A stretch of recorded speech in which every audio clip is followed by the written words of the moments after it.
Эстафету культурной универсиады подхватили столичные театры. Они подготовили специальный репертуар. В основном он состоит из спектаклей произведений татарских классиков.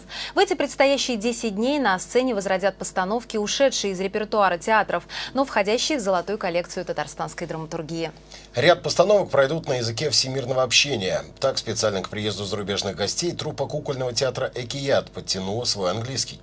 О том, на каких еще языках заговорят актеры во время универсиады, сюрпризы и впечатления гостей от увиденного на сцене узнала Фируза Мазитова. Универсиаде театральной первыми дали старт актеры-кукольники. Спектакль о забавной Шурале, написанный по мотивам сказки Габдуллы Тукая, оценили самые юные гости столицы. Даже если я не понимала, что там говорят, потому что я не совсем знаю, но все равно очень сильно классно было. Свое татарское ни разу не видела, вообще интересно посмотреть. Вообще, если бы здесь жил, каждый день хоть смотрела.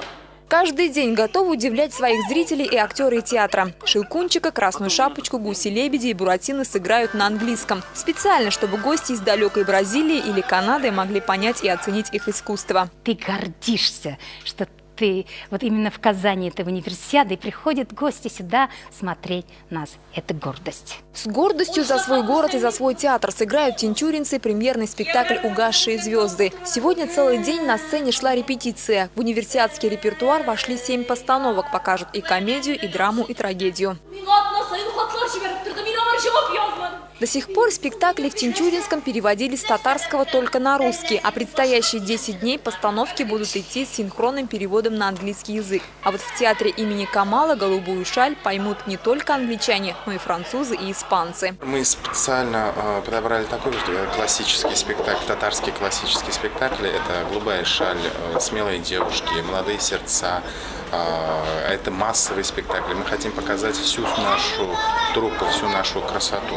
Только для гостей и самих казанцев в дни универсиады на сцене Камаловского покажут и спектакль «Черная бурка», призер международных фестивалей. Он уже не в репертуаре, но специально к универсиаде его вернули. Многие постановки, которые сейчас идут на казанских сценах, с национальным колоритом. Мастера сцены хотят, чтобы о Татарстане помнили долго. Фируза Мазитова, Ленар Кузиахметов, столица.